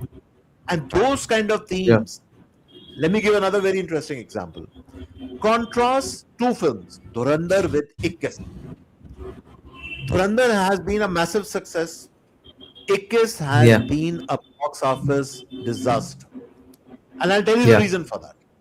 The reason for that is Shriram Raghavan, who's actually a very fine filmmaker, but he's gone completely wrong in 21 because he brought this entire Aman Ki Asha thing into 21. 21 was based on the life story of Second Lieutenant Arun Khetrapal, and if you talk to the army people, even today, he is one of the most venerated soldiers of all time. Now, if you have to make a film on Arun Khetrapal, you have to make it about his tank glory, tank battles and all that. And what did you do? You started thinking in this, this Pakistan thing, it's an anti-war film. What do you mean by an anti-war film, yeah? If you're making a film about Arun Khetrapal, show his bravery and that's it. Let the people decide after that. Why do you want to bring your interpretation of what this entire pro-Pakistan, Aman Ki Asha nonsense? And that's why it gets bombed. And Dhurandhar succeeded. I wouldn't want to live in a country where Dhurandhar flops and 21 becomes a success. No, that's not a good country to live in. Exactly. I mean, I feel so sad because the theme is about Arun Khetrapal, who is one of the most respected war heroes of a country. And what do? You make a film and then you are tom-tomming all around. This was Dharmendra's last films. He was like Aman Ki Asha and all that. We don't know what Dharmendra's philosophy was, political philosophy and all that. And that's not relevant. If you make a war film, then please, for God's sake, make a war film as it is. One of the greatest war films which I've ever seen is a film called Saving Private Ryan. Okay? And Saving Private Ryan, like Dhurandhar, is a gritty, no-holds-barred film. It doesn't give you the social messaging. It just talks about the conflict, the war, and what goes on out there. That's it. That's all you need to do. When you start putting in your own ideas and on your own, coloring it with your own Aman Ki Asha, anti-war nonsense, or whatever you want to call it, then you're not going to accept it. Yeah, it's as simple as this. Sir, are you a film movie buff as well? Have you watched? Do you like movies like American Sniper, 13 Hours, Lone Survivor, and even a few good men? Movie buff. I watch everything from Jaggu Dada to the most esoteric art house cinema. I watch everything Okay. here. So Okay. my I wouldn't say I have a knowledge of every practical film which is made, but I have a fairly extensive knowledge of filmmaking. Hence, I do watch a lot of cinema, and I do watch a lot of international cinema also. So have you watched those American Sniper type movies about Navy SEALs and stuff, or even League of no, not Yeah, a League, a Few Good Men, from which a Shaurya few is good. Yeah, adapted. and then somebody tried to make a hash of a movie in India also on A Few Good Men. A Few Good Men was an outstanding Yeah, movie, you Shaurya. know. And Yeah, I personally believe Tom Cruise, he should either have got the Oscar for A Few Good Men or for Jerry Maguire. He did not get it. I don't know why. yeah, He actually deserved it completely. But yes, completely mm, outstanding film. See, yeah, there is a lot of influence from Western filmmaking, which we should look at because it is great cinema. The cinema of, let's say, I was talking earlier about Al Pacino, Robert De Niro, Francis Ford Coppola, Martin Scorsese, yeah, all the films, whether it's Taxi Driver, Goodfellas, any film you pick up of Martin Scorsese, Raging Bull, this is not only yeah, outstanding cinema, you learn so much from it, you know. So yes, Western cinema. Uh, in the old days, there used to be the Polish cinema of I'm forgetting how do you pronounce it, Vajra, all these filmmakers, uh, Bergman. You know, Western cinema, you also need to understand. But the trick is that in the end of the day, you still have to make what I call uniquely Indian cinema, which both cerebrally and emotionally connects with Indian people. And that is why Aditya Dhar succeeded with Dhurandhar. That is why Ramoli succeeds when he makes those films. That is why your Bahubali, RRR, they succeed because they understand what people in India really need. And that is why they succeed. In the old days, there was, by the way, in Hindi cinema, there was this director called Manmohan Desai. And he yeah, made these films like Amar Akbar, Anthony, and Parvarish, and all these films, which are, by the way, yeah, super duper successes at that time. He mm, also understood the pulse of the people. So, yes, when people say that, I make films for myself, okay, I think that's not a mm, good statement. Cinema is a very expensive medium. Uh, there's a lot of money mm, which is riding on cinema, and you have to be mm, responsible in terms of delivery. Uh, I can write a book, and whether it succeeds or flops, it's fine. Maybe my distributor, my publisher might bear some loss or whatever. But cinema is a different business altogether. Yeah, you have hundreds of people mm, whose jobs are on the line. It's a very mm. expensive medium, and so, therefore, you have to make what I call interesting cinema which succeeds. That has to be the endeavor. Hmm. So Dhurandhar Part 1 and Part 2 combined took about 300 crores to make, and let's say another 200 crores of promotion. It has already generated 1200 crores just in Part 1. It's not even going away, and Part 2 is about to release in March. Correct. And plus, you have the 30th January release on Netflix also. Don't forget that. I They, did I not think, know have that. Oh my negotiated God. it for around 250 crores, if I'm not mistaken. I That's the see. amount. Yeah. Yeah. So yeah. It's but here's the funny thing. Here's a very ironic thing about the film, which I don't know how many people know. The biggest distributors of Dhurandhar are Yashraj Films. And Hmm. Yashraj Films, you can actually blame them for making all these stupid kind of films where they show Pakistani agents romancing with the raw agents. A lot of these films, Yeah. Yeah. films or Veer Zara and all these kind of films. Yashraj Films keeps doing that for some reason. Yeah. Yeah. And look at the money they have Sir. earned from Yeah. Dhurandhar. Yeah. Is there one or more things in the movie that shocked you from your seat with the first time you watched it in the theaters? Did you go like, "Oh my God, I can't believe X in this movie is so good," or "Why aspect in this movie is so awesome? I can't believe they were so good at this." Were there See, I shockingly haven't good things been in the movie? shocked. People say a lot of people told me that we were shocked by the levels of violence and all that, but I've seen that Hmm. similar kind of violence in Ram Gopal Verma's Satya, or even Yeah. his films like Shiva, old films, or even for Hmm. that matter, in Gangs of Wasipur and all that. A lot of that violence is Yeah. there. It's not the violence Yeah. which shocks you. I found the Yeah. film very interesting because I think there's something which he did very brilliantly, which is again a Hmm. modern facet of filmmaking, which you see a lot of the good serials on Amazon Prime and Netflix, and a lot of the films also, which they do. Right. He brilliantly Exactly. used soundtrack to supplement Hmm. filmmaking, soundtrack in terms of 70s songs which were remixed to modern tune and to modern Yeah. beats. That Yeah. remixing, and with the narrative and the way it proceeds with the narrative is brilliant actually. And that's one single reason why the film is Yeah. such interesting, because I've been talking to people. It's not only the younger lot or the people who like action films. It's housewife, geriatrics, people like me, Hmm. all kinds of people. Everybody is loving that film, and the reason for that is there is something in the film which is there for Yeah. everyone. Yeah. Yeah. So, did you recognize the two separate songs in the Dhurandhar movie, which are basically broken up halves from one particular song by Mohammad Rafi and Manna De, composed by Hrithik Roshan's grandfather, "Na To Karwa Ki Talash Hai," and the second Yeah, part yeah, of the song is another different song by Sonu Nigam in the Dhurandhar film. Did you like that correct. arrangement? And have you heard Very, the very original nice one as well? arrangement. You're absolutely right. And I'll give you a And little so bit of did you context. so did you notice that original song is a hardcore positive message for secularism, that the Yeah. Muslim singer is actually singing the bhajan part and the Hindu singer is singing the qawwali. Yes, yes. That's a very interesting take which you have. Absolutely. And I'll give you a context of that. Na to karwa ki talash hai. That, if Yeah. you remember, belonged to, and that's something we didn't talk about. Let's briefly mention that also. That was Hmm. again an era in Indian filmmaking. I think it was in the late 60s and early 70s, where these films, these songs, Na to Karwa Ki Talash Hai, came from what are called Muslim socials. The films are Yeah. called Muslim socials, like Chaudhry Ka Hmm. Chand, Barsat Ki Ek Raat. These films, see Ashraf what they did socials. in those films was something very interesting. They created again an alternative Yeah. universe of Muslim life, which was not true. The all the Gangs of Havelis, Wasseypur brought it back to reality. yeah, but it was very, very charming.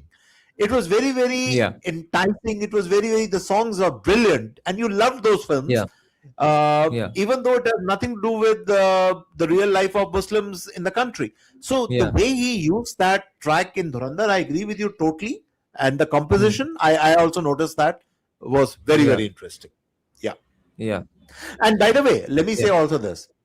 If you do a kind of a closer look at what the Pakistanis, let's say in UK, like, if you look at even what the Hmm. Pakistanis and Pakistan like, they still, even today, you won't believe this, they love the Muslim social films which we made in the 60s and 70s. They even Yeah. today they love it. Those are their Yeah. perennial favorites. Yeah. And I think it was And a there, very yeah, go ironic on. statement which Aditya Dhar, the director of Dhurandhar, was making when he remixed these tracks. I think it was a very Yeah. ironic statement which he was making. Yeah. Yeah. And there was clear influence of A.R. Rahman in some of the songs as well. Gehra Hua is very Ye Haseen Wadiya, which is again inspired by Chariots of Fire by Evangelist. Have you heard that piece? Yeah, no, I probably missed that one. That I don't recall. But talking of Okay. A.R. Rahman, I'm not very happy with this Yeah. new controversy. I'm not happy with what he has said. I'm so surprised Yeah. that a person of Yeah. his intelligence, of his achievement, would even say things like, "I'm not getting work because communal ho gaya sab kuch, and no, there are no takers for Tamil cinema." What rubbish is all this? I was really surprised when I listened to what he had to say. Yeah, I'm getting a little tired of seeing all my idols fail in wannabe Yeah, political views. you're right. As I said, remember what I said. All greats, they have a Hmm. limited time span where they go right to the top.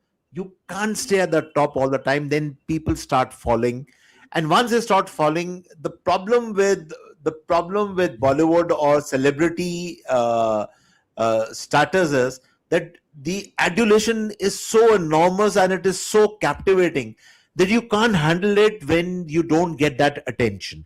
And then people look Hmm. for all kinds of excuse. They start doing silly things.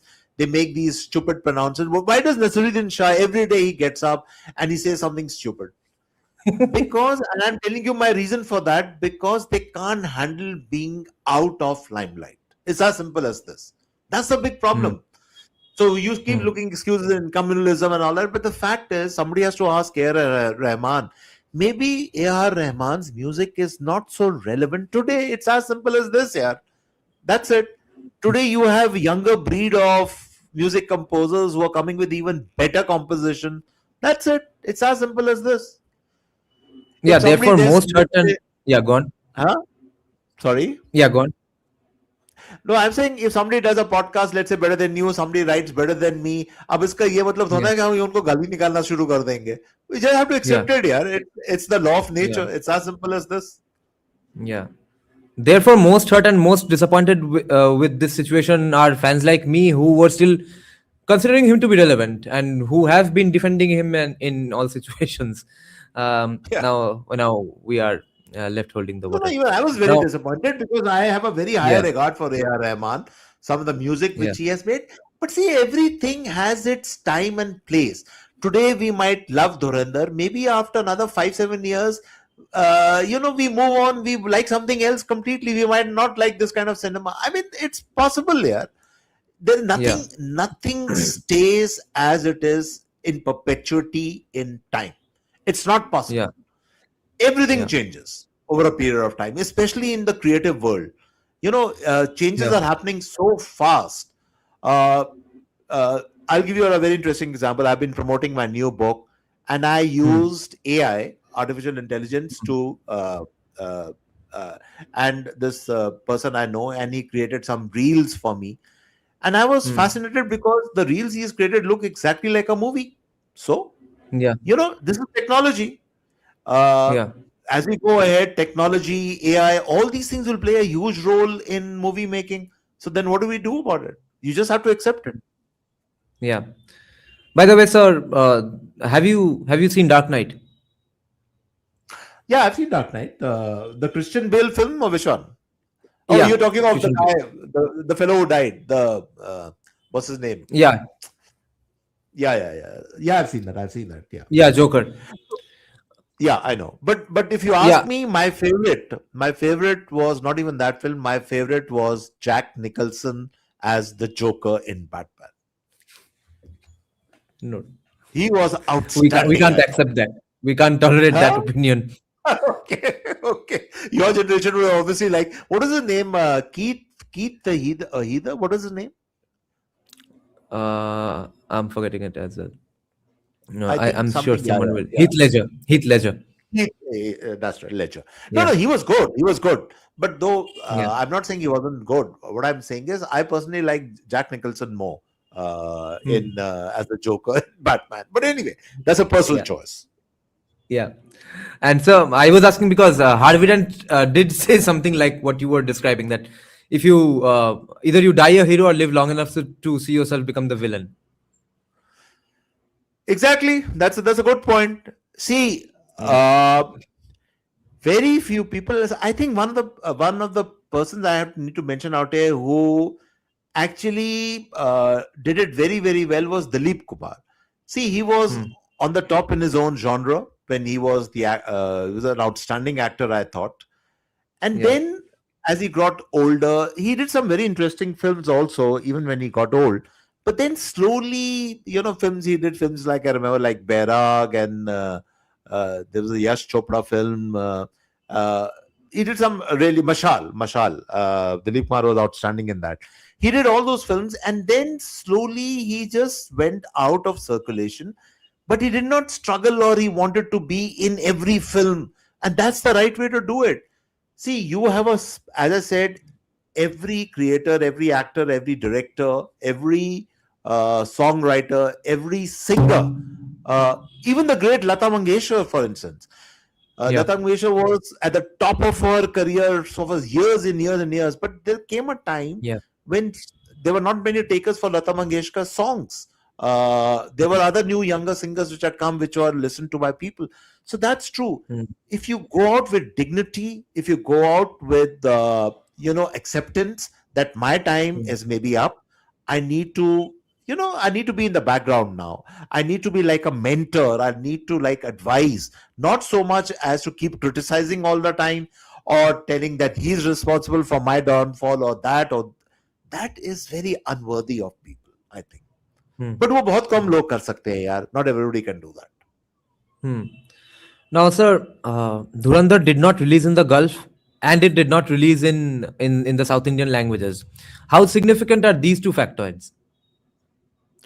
Achha, I didn't know about the South Indian languages. You were telling me, I didn't know about that. I know it didn't release in the It Gulf. released only in Hindi, and even then became so successful.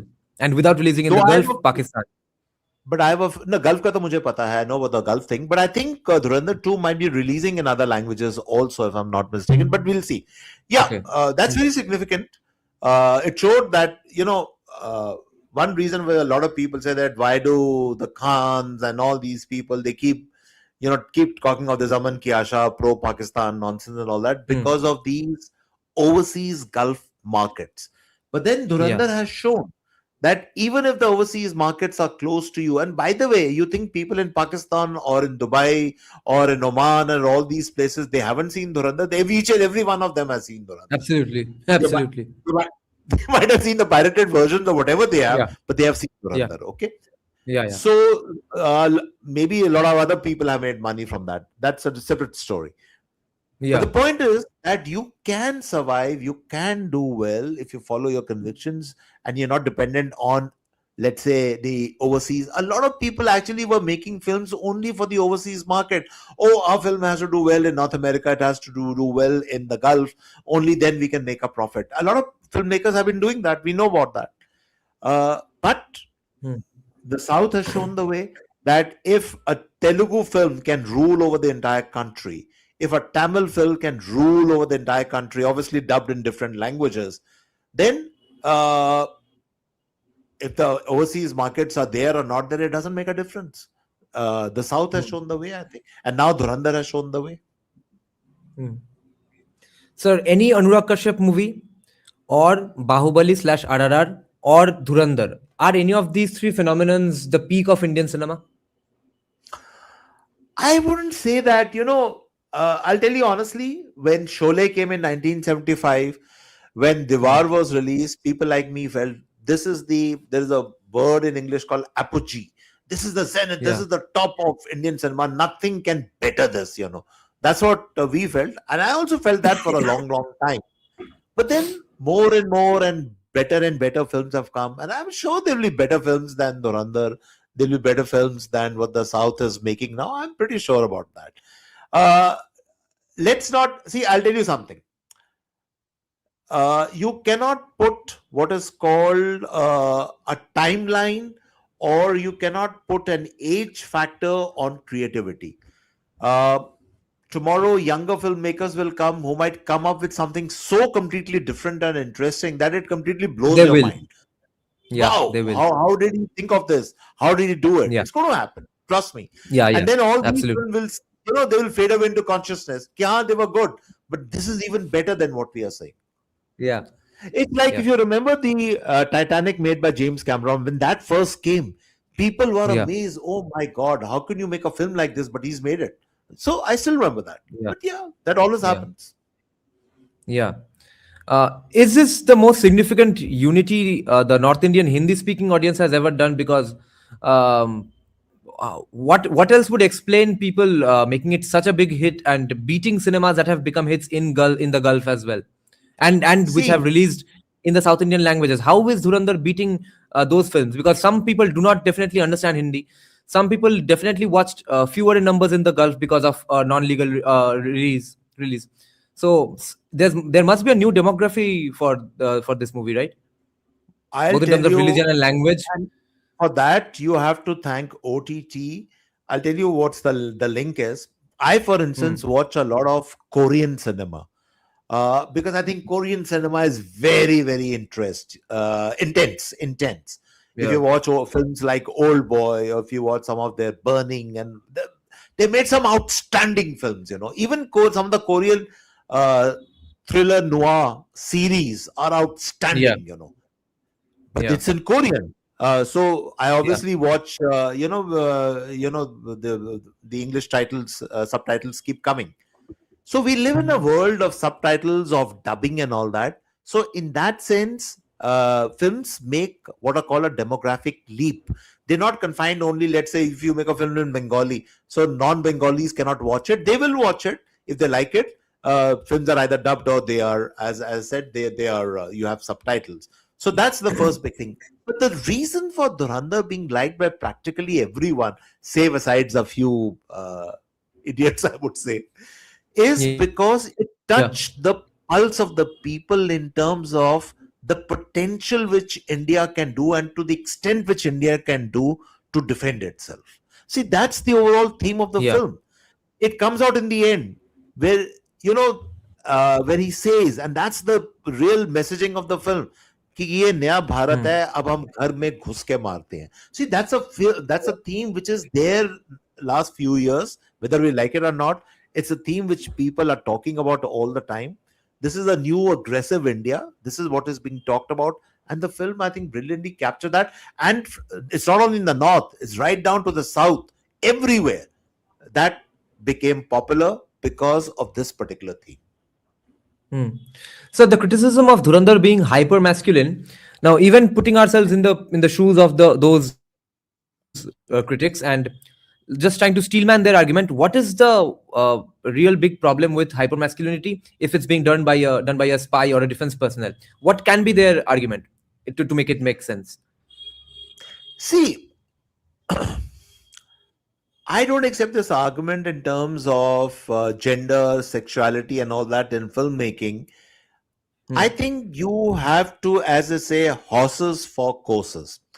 If you are making something where, for instance, there's a male spy who's embedded, let's say, in enemy territory, there are obviously instances of the Mata Hira. Mata Hira was a Yeah, famous Mata Hari. female spy.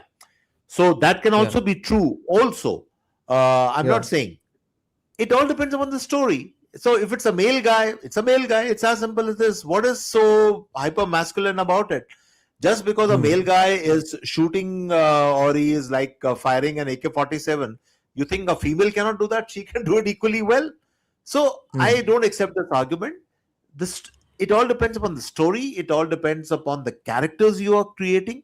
There are a lot of films which, if you watch OTT platforms, there are a lot of films on single women, aggressive single women who are either spies or who are some of they have shown roles as women as assassins, also professional assassins. I've seen some of those films. It's fine. It's absolutely okay. I accept it. I see it. It's not that I'll only see a film where you show a male assassin. I can even see a film which has a female assassin.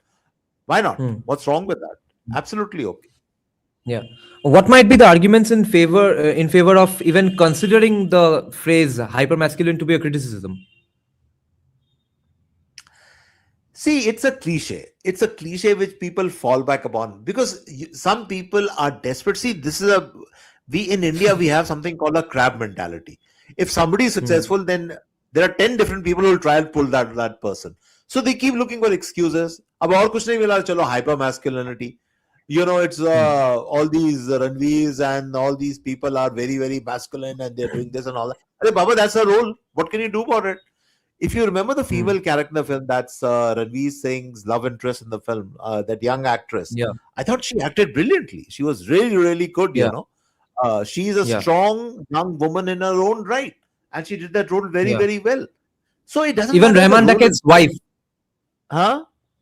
Sorry? Even Rahman Daket's wife. Yeah, even absolutely. I'm forgetting the name of that actress. Very good actress. You're absolutely correct. Yeah.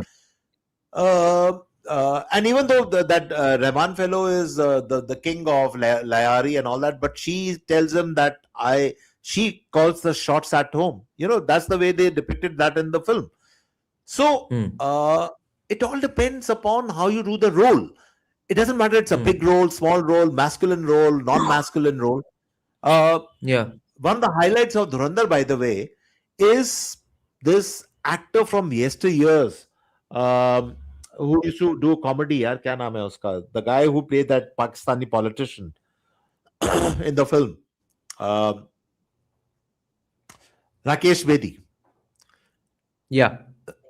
He was outstanding as this Yeah. wily, this politician who's like on both sides, double dealing fellow. He was outstanding, I thought. Yeah. So it's a small role, it's not a very Yeah. big role, but he was outstanding in it. Yeah. Yeah.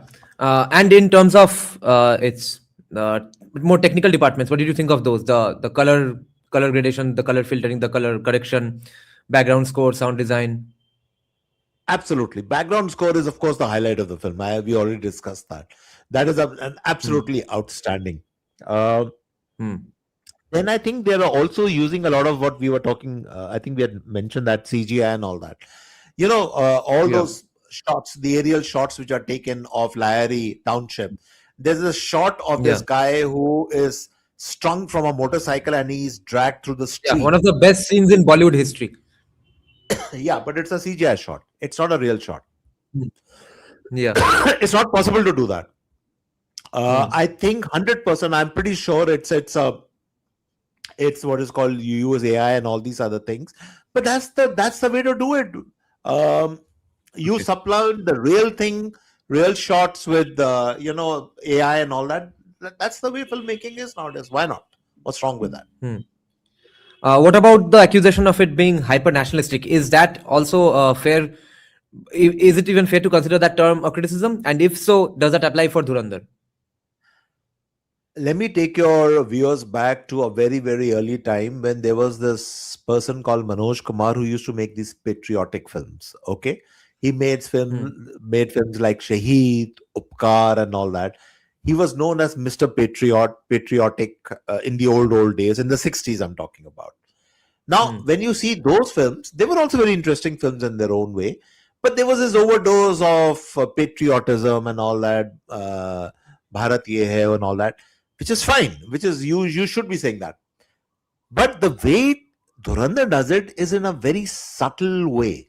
That is, and that is why I don't agree at all it's hyper nationalistic. The nationalism in the film is very, very controlled, very subtle. It comes out precisely when you want it. It comes out, as I said, in the end. This is the India strategy of implanting your people in the enemy territory, and then you watch what happens after that.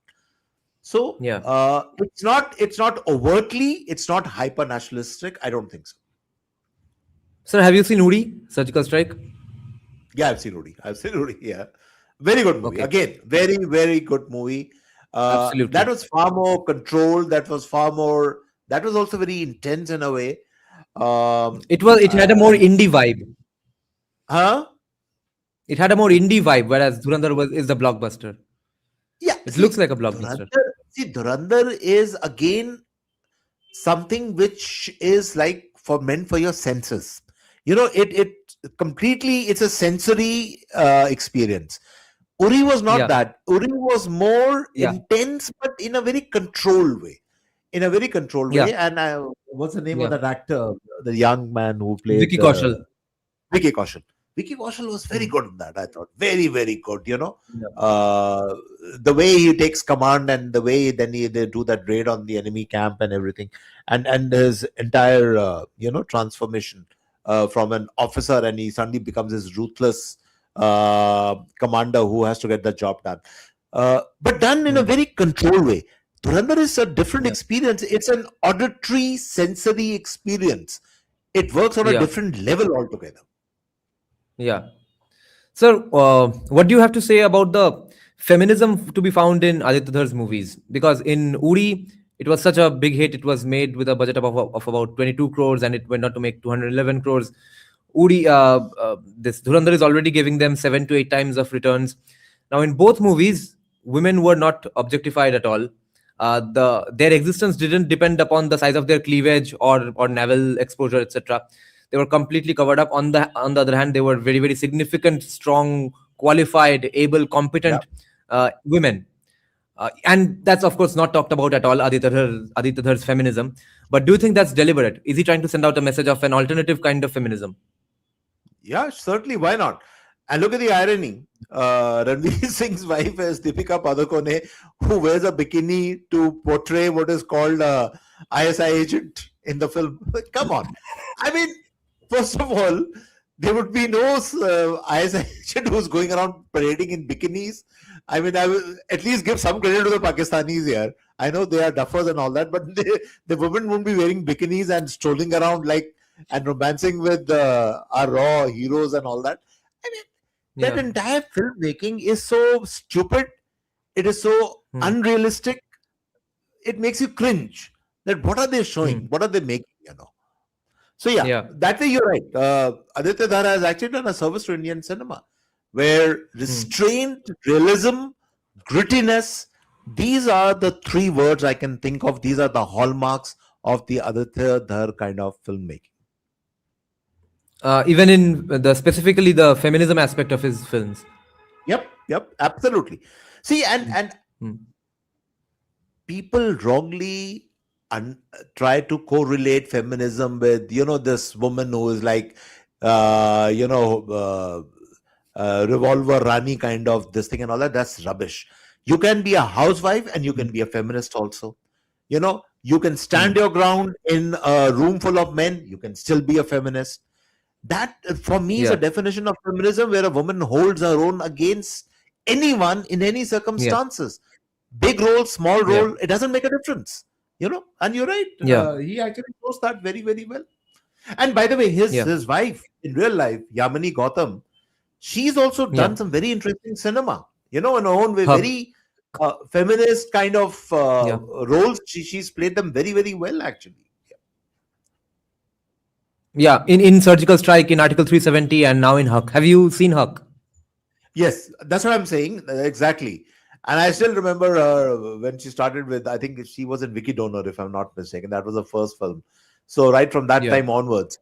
Yamini Gautam again is a very, very underrated, but a very good actress. Very good actress, Yeah. And she's always played this very believable, not intense, I would say, but very believable and very interesting characters. There's something very interesting in her characterization in film after film, actually, if you see the kind of films which she's done. Unlike a lot of these top heroines who have been strutting around and, you're right, exposing midriffs and all that all the time, pretending to be number one, number two, number three. Let's not take names here. But yeah, sure. It's a contrast to what Yamini has been doing. I agree with you.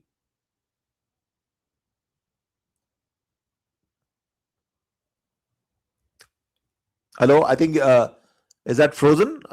I think.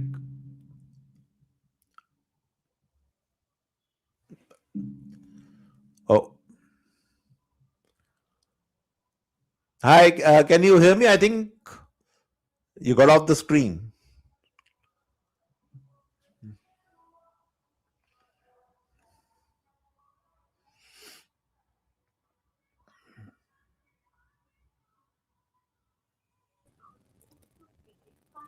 Yes, sir. They could hear you. No problem. My network, but you're audible. Okay. Yeah. Okay. Sir, I of course missed the last part. Could you repeat yourself once again? No. I was just comparing Yamini Gautam with some of the so-called leading lights of Bollywood. Okay. 1, 2, 3 actresses, and all of them have shown so much of the midriff and everything, dancing and that. Fine, I'm not against that, but what I'm trying to say is this: that you really want to make a mark, you don't have to show skin and cleavage all the time. You can do it, and you can make your mark in so many different, interesting ways. And Yamini is just one example of that. By the way, that other film, Lapata Ladies, was again a very well-made film, very well, even though it was copied from a couple of other films. But still a very well-made film. Look at the heroines. It's a woman-dominated film. That's feminism for me. Strong women, women who know their mind. It doesn't matter whether they're educated or not. They could be selling tea, or they could be like somebody who's searching for something or the other. But look at that film. Brilliant film, actually, in a way. What do you have to say about Huck? I haven't seen Huck. I still have to see Huck. I haven't as well. I've been meaning I to. just I've been I hearing a don't lot have of good watched things it, about it. but I haven't seen Huck. I have to see that. Yeah, but I believe Okay, a lot of good reviews are coming about Huck also. Yeah. right. Okay, then, sir. Last question for today. What would it take for Bengal to become the pan-India film hub once again? If they weren't really at any point in time, but at least Bengalis were in other industries. But what would it take for Bengal to become that? The thing for Bengal would be to stop acting as the country cousin of Hindi films or Bollywood films. Discover your own self. Simple as that. And what is the Bengali self? I still believe the Bengali self, the soul of Bengal, is this intense humanity, lyricism which Bengal has, which is like no other state which I see in this country. It has that. It also has this edge of certain bit of radicalism also, which is also great for filmmaking. Discover all these different aspects of your. It's like a personality which has so many sides to it. Bengal has all that. So if filmmakers tap into that real Bengal, as I said, the anger also, the radicalism also, even the violence, why not? But also at the same time, the beauty, the lyricism, the empathy, the compassion, the love for literature, for the arts. This is being a Bengali, I mean. And if Bengalis discover that all over again, they don't have to play second cousin to Bollywood or to Hindi movies. They can be on their own and they can make Bengali cinema emerge. And Bengali actors should not look that if I've done a film, then I somehow need to get an entry into Hindi films. Act in Bengali films. Yeah, Make your mark there. I would commend people like Aparna Sen and all that old time. I'm talking about long back. yeah, Somebody like a Devashri Roy also, I know. She tried a couple of films, but then she went back to doing a lot of Bengali films. So yeah. the examples are there in front of you, all these actors, you know. Then Prasenjit, na Brisajit's son, that's his name, if Yeah, I'm not yeah. mistaken. He also has so many Bengali films. And yeah, I'm talking about Prasenjit, by the way, in that Amazon Prime serial. He was brilliant in that. With Rajkumar. नहीं यार उसका it was based on that studio. He's a studio head in that Amazon Prime serial. It just came Okay. out, I think, 2 years back. Okay. I'm forgetting that name of that serial now, but it's a brilliant Okay. serial. And I see. Prasenjit was outstanding in that. So Yeah. Bengal has to discover all these various things about yourself, and there's no reason why Bengal cannot come up right on the top of it. Yeah. Artistry runs in its blood, in its veins. It's as Yeah. simple as that. Yeah. Thank you, sir. Those were some great suggestions. And we hope to have you back again, discussing some relevant topics again. Thanks a lot for coming Thank on you. my podcast today, sir. Thank you so much. Thank you, and best of luck to your show. And Thank you, good sir. night, and best of luck to all your viewers and everyone who's been watching us. Thank you so Yeah. much. Thank you, sir. Good night, sir. Good night, guys. See you all. যদি সবাই ফিরে যায় ওরে ওরে ও ভাগা সবাই ফিরে যায় যদি গহন পথে যাওয়ার কালে কেউ ফিরে না যায় তবে পথের কাটা তুই রক্ত মাখা চরণ তলে একলা দলরে তুই রক্ত মাখা চরণ তলে একলা দলরে যদি তোর ডাক শুনে কেউ না আসে তবে একলা চলো রে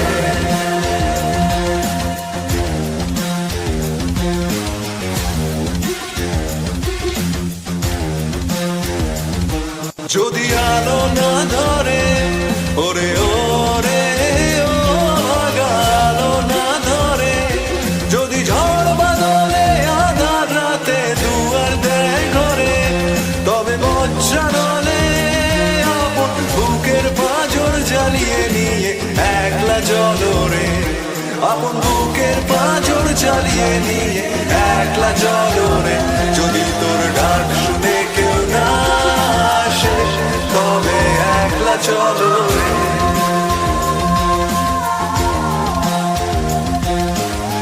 একলা চলো একলা চলো একলা চলো একলা চলো রে